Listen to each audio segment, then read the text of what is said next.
HM Productions presents White Devil Podcast.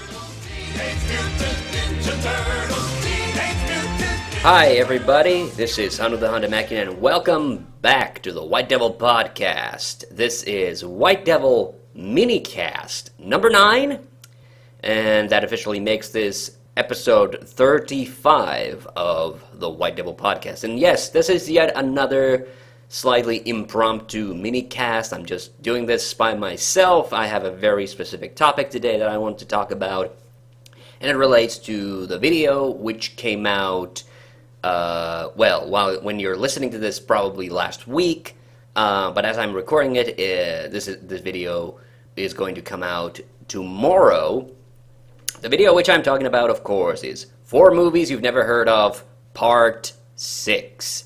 And I'm finally doing, with this minicast, something that I've kind of been an idea that I've been kind of toying around with, but I'd never really committed to, was the idea of doing a kind of post-mortem of the video somewhat. And this isn't really that either, because I'm not going to go too deep into the making of 4 Movies You've Never Heard Of, but I do want to discuss a little bit about the past episodes that I've done in this particular series. Of course, I brought it back earlier this year with Part 5, which was the internationally obscure series. But, of course, the main thing that I am going to talk about in this White Devil minicast is the entry of this particular episode of 4 Movies You've Never Heard Of that I'm pretty sure everybody has heard of, and the process of how it wound up in the video. And also, I wanted to go slightly more in-depth than I did in the video about my thoughts on it.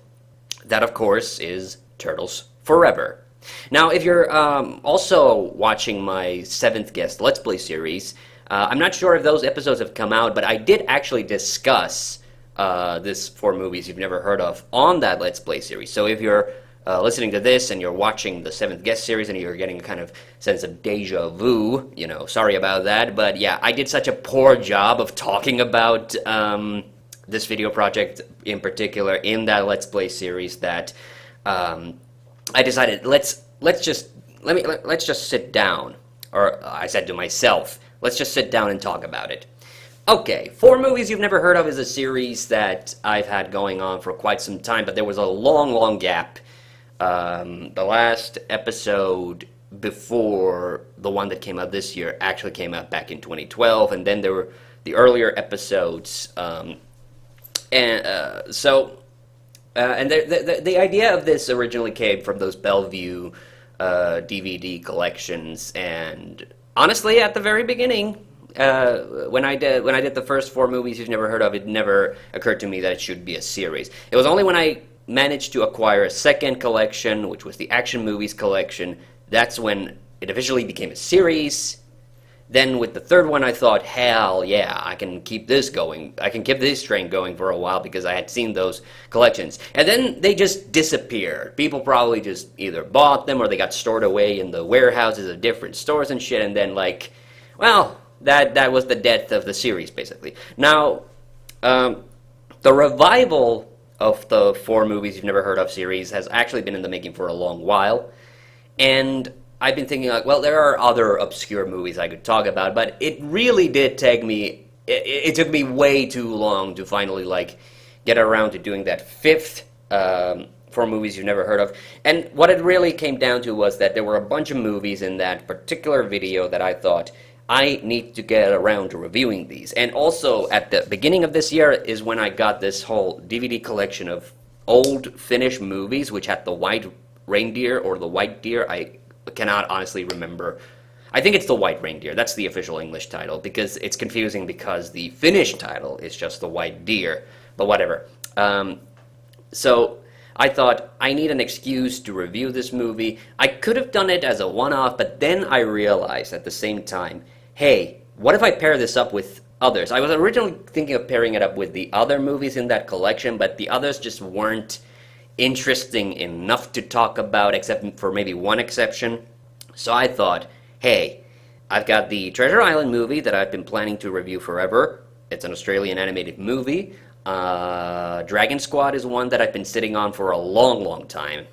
And then just kind of serendipitously, I thought that, well, Monkey King, yes, that's an American TV miniseries slash movie, but it's about a Chinese book. So I thought, hell, I actually like this theme that I'm going with here. So hey, let's pick all of these up, and that's how for movies, episode 5 happened, and now episode 6. And what I talked about in that, or tried to talk about in that seventh guest videos, in those seventh guest videos where I was talking about about this particular series, was the fact that, so where did episode 6 start from? Episode 6, the animated movie special. Well, I've been sitting on this review for a long time as well, and I thought I kind of covered it already when I did the 10 funny bad films, or 10 films that are so bad that they're funny video. Which is the Dragonlance movie. That's the one that I've been thinking about for a long, long time. And then I thought, well, hell, now episode 5 was kind of a proof of concept episode that, yes, I can take just random obscure movies and make 4 movies you've never heard of, series out of them, or a video out of them. And now that I had done that proof of concept, I thought, hell, now I gotta start building a video around the Dragonlance one. And the idea, like this, I considered this for like all of 10 seconds was doing like a fantasy episode, but I didn't have enough fantasy movies to really pull it off. Then the thought came, hey, why don't I do an animated 4 movies you've never heard of? Which is also pretty tricky. People generally are, well, at least animation fans are generally kind of well-versed, and most of the obscure stuff is like, TV shit and, straight-to-video crap that you don't care about, just like the Dragonlance movie. So so that's where the thought came. That's where the thought process kind of brought us back full circle to that. Well, again, somewhat serendipitously, I had never really looked for an opportunity, but I just came to the realization that I never really talked about Dark Fury in past videos, and I've never done a full-on Riddick video either, but I've talked about the Riddick series a little bit. I've talked about my love for Chronicles of Riddick and my love for Pitch Black. Never did a video for the third Riddick movie. There is a review on my blog if you want to go read it. But I thought, well, hell, that's something that I've never really touched upon. Let's do Dark Fury. Dark Fury seemed to fit the bill right away. So, when did Turtles Forever enter this equation? To my eternal shame, I'm willing to admit that it happened much faster than it should have. I think from the get-go, Turtles Forever was going to be in the first group of 3 films that I decided to review, even though it's a fucking Turtles movie. So this is where it became, honestly, and I did like, struggle with this a few times during the making of this, like, can I really do a TMNT movie, even if it is like, basically an extended episode? I mean, it is an hour and a half movie. So, it is a movie, it's an animated movie.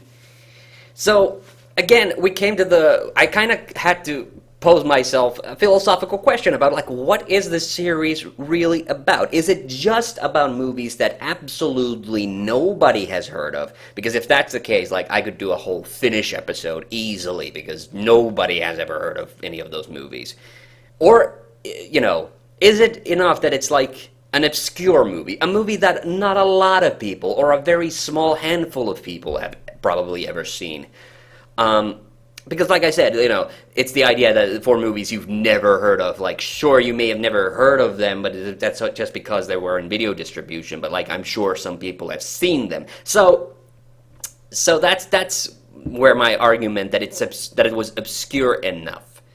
Because I don't really hear people talk about the 2000s Turtles cartoon a lot, which is surprising because it was a good cartoon. I didn't watch all of it, but the little bit of that I did watch, I liked. So, that was good. And, the reason I was so adamant about including Turtles Forever from the get-go, in fact, I think Dark Fury and Turtles Forever were actually the first 2 of the reviews. I kind of wrote the script kind of weirdly this time, where I wrote the review slightly out of order, and I think Turtles Forever was either the second or the first review that I wrote for this episode of 4 movies you've never heard of.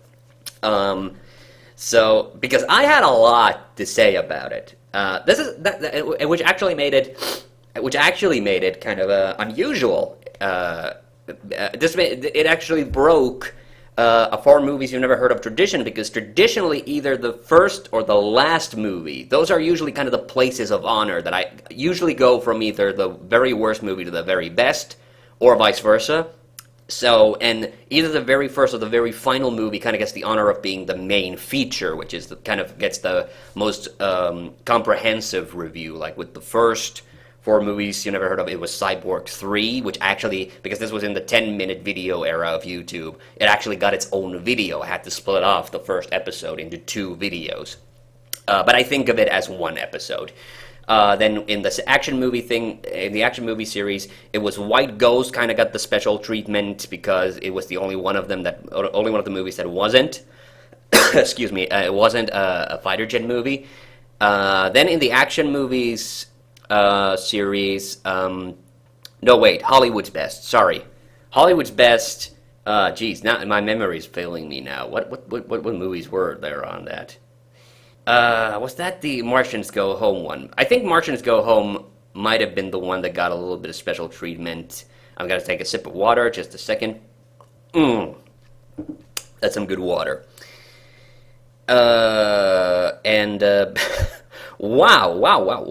I'm really blanking out on those movies. Jesus, the last two. Oh, yeah, and then there was the, Hollywood's Best. Sorry, okay, now I remember. Okay, sorry, Audacity was doing something crazy there, so I had to break off the recording, and, okay. So, now I remember. So, drama movies, it was Quiet Thunder that got the special treatment, ironically, because it was the only non-drama movie, but it was also a Wayne Crawford film, and so that was the ending of the whole Wayne Crawford trilogy of shitty action movies that was kind of part of the first three of the four movies you've never heard of series. And then Wildflowers was Wildflowers kind of got the place of honor being the shittiest movie in the Hollywood's Best collection. That's that took a lot of work, like that, to make that review at all funny and watchable, because the movie itself was so goddamn boring. All right, and I guess the place of honor for movies part 5 was, I technically consider it to be Dragon Squad, but I sort of also consider the White Reindeer to be another type. But you know, it's always the review that is the longer review. But so this video actually broke that tradition that actually Turtles Forever, which was the third movie to be reviewed in this series, or this video,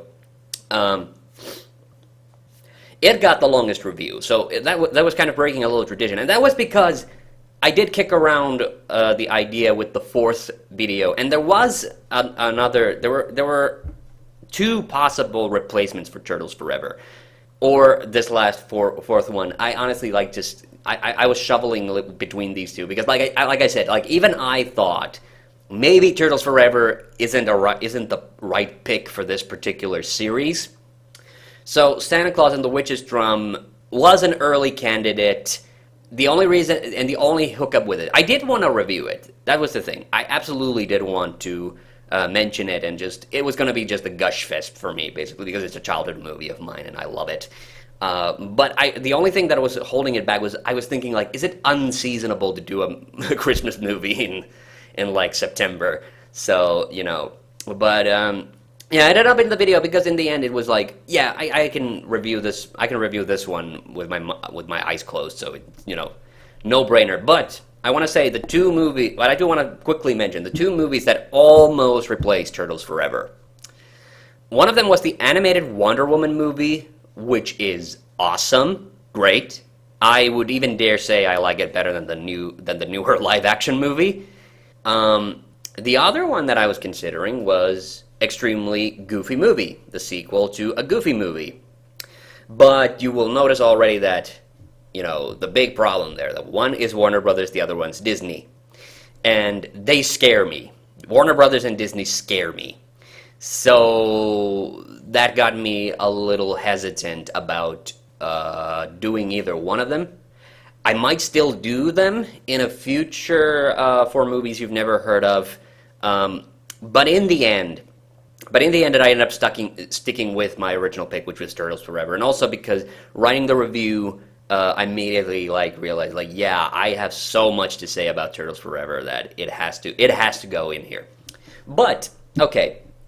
So one of my big sins that I would do with my movie reviews is often I don't rewatch the movies before I write the script. And this time I did something kind of different, was because I was writing the script in bits and pieces. I did finish, I think I finished 75% of the script. And then I did rewatch Dark Fury, The Dragons of Autumn, Twilight, and Turtles Forever. And, there's this pretty saying that people sometimes throw around, which is hindsight is 20/20, which means that oftentimes we don't, when something happens to us, we don't have the proper distance and objectivity to kind of accurately, look at the situation as a whole and decide what actually happened. I'm always very against knee-jerk reactions, so I kind of like that idea, that sometimes hindsight is 20/20. But there's a hard truth that unfortunately kind of slightly dismisses that whole idea. And that's the fact that human memory is fallible. And I've had to experience it quite a few times when I do movie reviews. It's I write something in the script because I remember it being in the movie. Then I'm doing the video capture. Then I realize, wait a minute, it's not in the movie. So what am I thinking of? Why did I think that it was in the movie? So, if anything, this was another lesson that in the virtues of rewatch the goddamn movie before you write the review. Because, it didn't change the reviews a lot. In fact, weirdly enough, the movie that the part of the review that I actually ended up rewriting the more comprehensively was not actually Turtles Forever, but Dragons of Autumn, Twilight, because I knew that was going to be my angle going into it, that, it's a shitty movie, but I love it. People might wonder why I don't bring up Dragons of Autumn, Twilight more. It's basically because I've never read the book that it's based on. I'm not really a Dungeons and Dragons guy. I featured it on the top 10 movies that are so bad that they're funny video. And yeah, it had been a while since I rewatched the film. There were parts of it that I had actually completely forgotten about, which was interesting. But I still, when I did stop to watch it, I did laugh my ass off. It is a really, really good movie.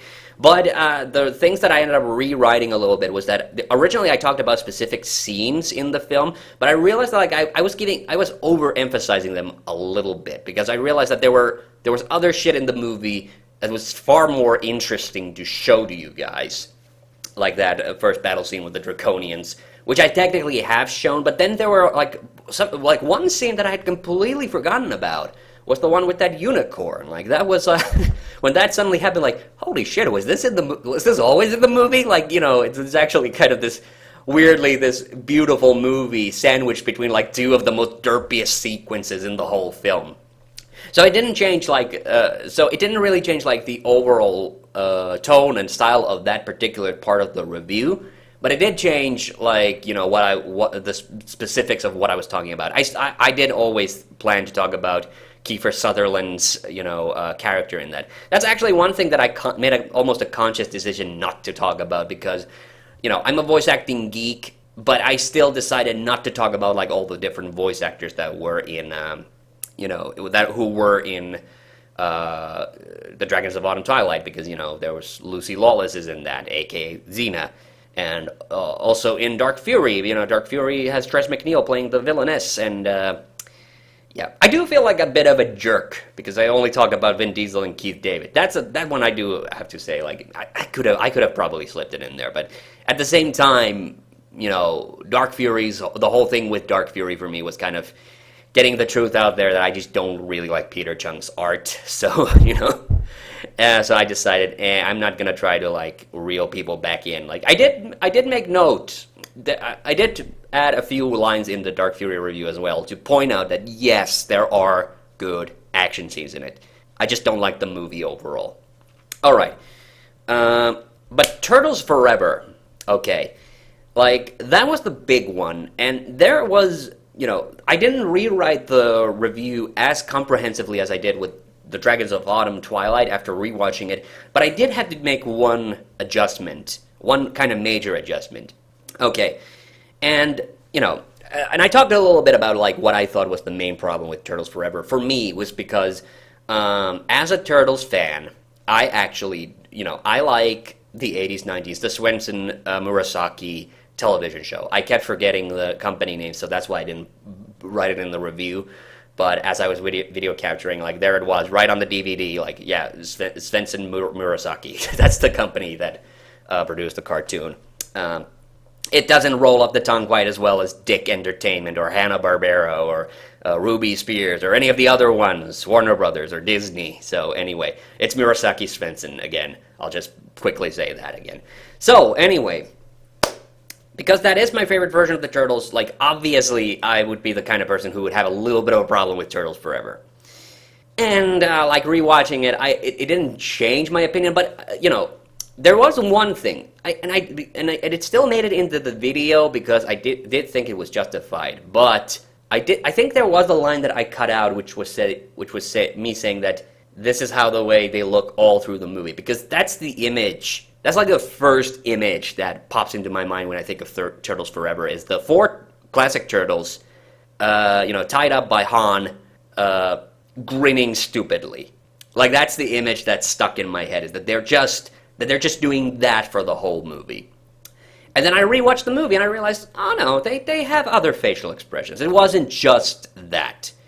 But, yeah, there's a scene in the movie that I had forgotten about, which does perfectly crystallize why I dislike this movie's treatment of the classic Turtles.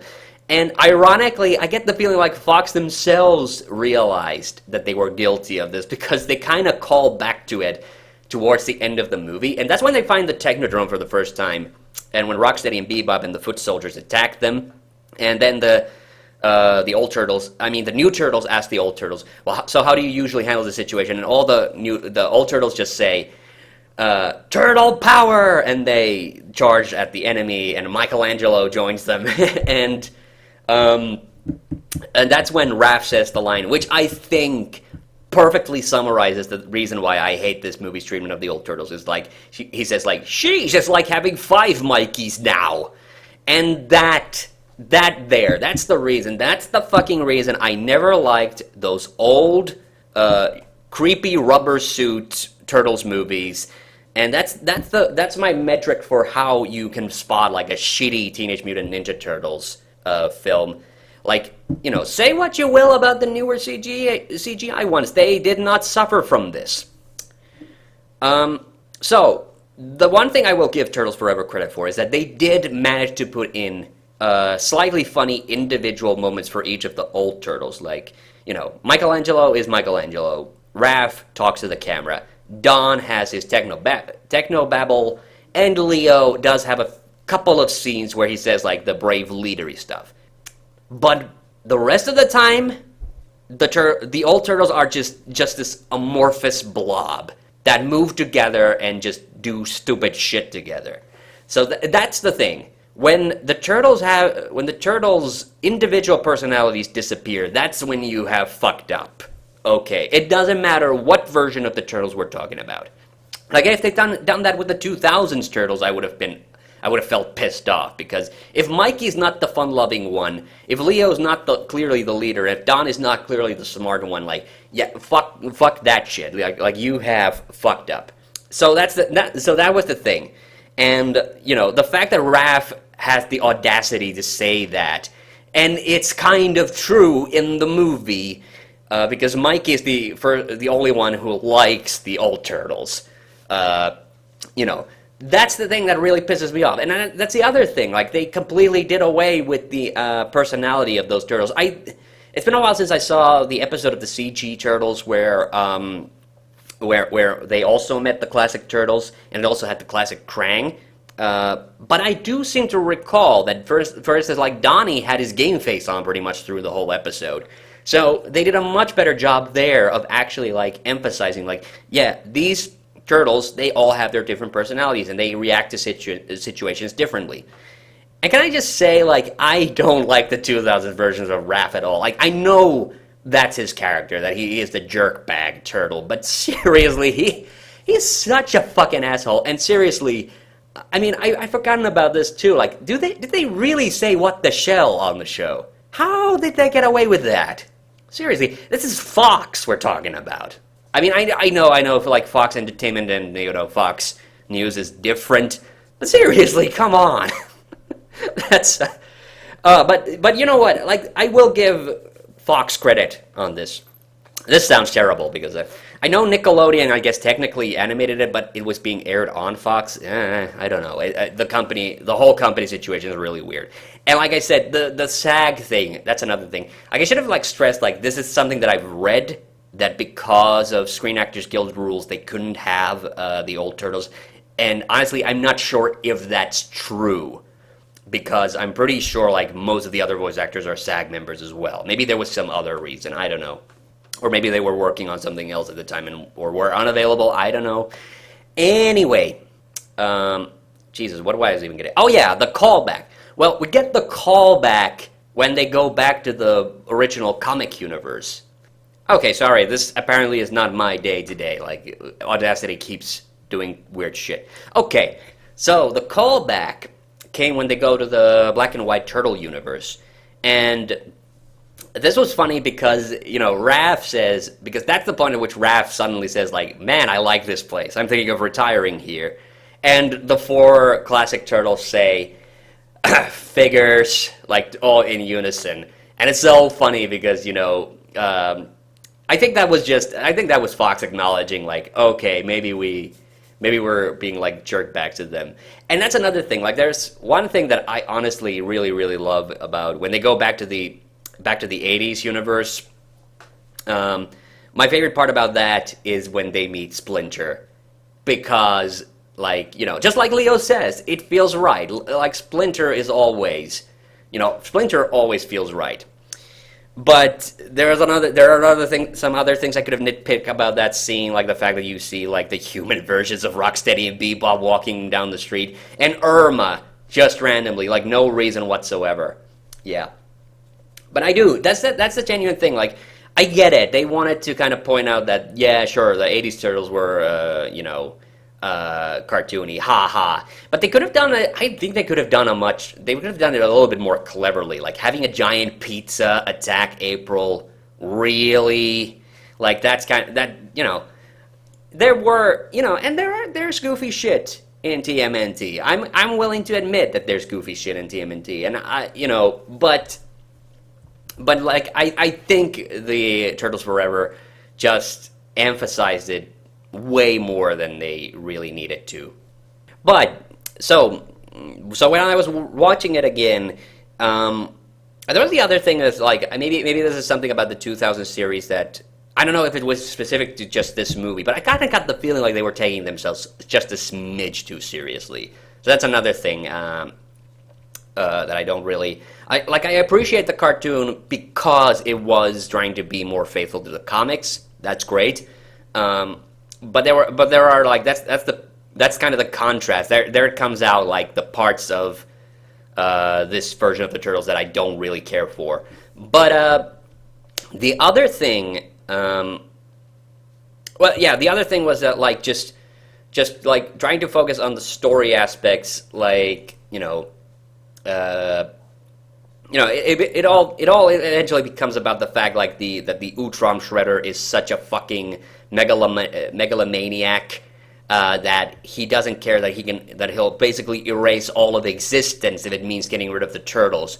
Like that went a little overboard for me. Like, I like the idea that the new Shredder would get would lose his temper with the old Shredder who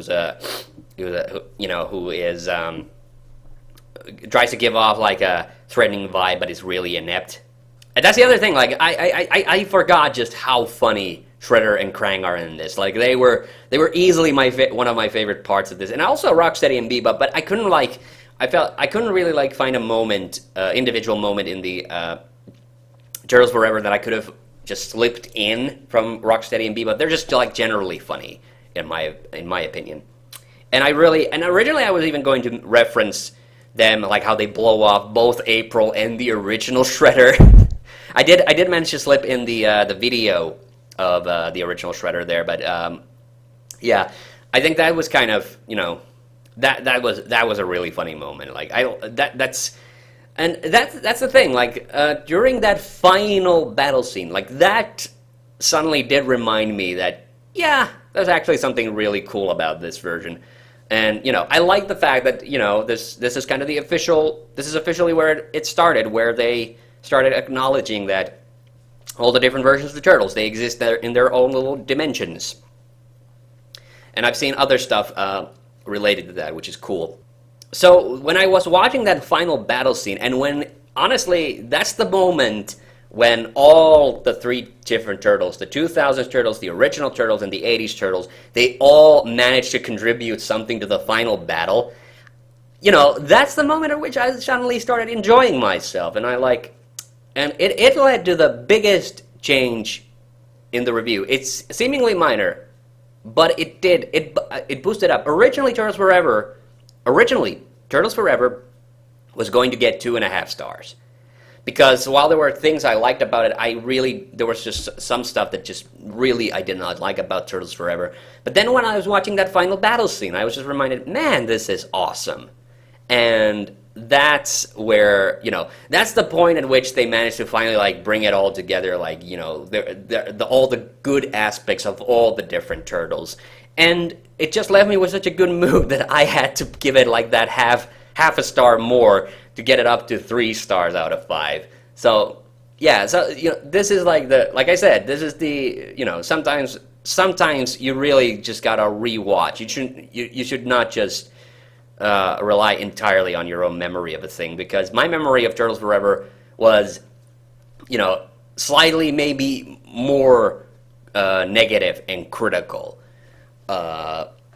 Then when I rewatched it, I noticed way more things about it that I actually enjoyed. Like there was most of the things that I don't like about it is still like the way they treat the old Turtles, and some of the stuff in the 2000s versions that I'm not a fan of. But all the throwback elements to the 80s cartoons when they were done like properly, like then all of a sudden like I'm having a good time. So yeah, that was it. That's kind of what turned the boat around on that one. Now, at the end here, I don't have like anything else to go into, really. That was the part that I really wanted to talk about, was Turtles Forever. So, is this series going to continue, the 4 movies that you've never heard of? Well, like I said, I have a bunch of finished movies. I may do like a finished movie special at some point. There's another kind of obscure and forgotten Vin Diesel movie that I'm thinking of. It's called Babylon AD. There's this movie with Will Smith that a lot of people didn't go see, but that's the other thing. Like it was, people knew about it, but people just didn't go see it, and so it bombed. So it's kind of like, is this going to be turning into 4 movies that you have heard of, but nobody went to see because of blah blah blah? So that's the other thing. Like I even made that Twitter post, like, it's the series is slowly turning from 4 movies you've never heard of to 4 movies you may have heard of but never went to see because you probably had better shit to do or more important shit to do. So I don't know. I think I want to do it because one of the reasons I wanted to do this was because this year has been the year of kind of some revivals. Like I did a cartoon earlier this year. Technically, I did do a cartoon last year, but a lot of people haven't seen it because that was kind of like a super secret little project I did with Retro Guys, where I gotta ask him about if I should post that cartoon, because I just recently just noticed, like, oh yeah, that's there. And this year I brought back the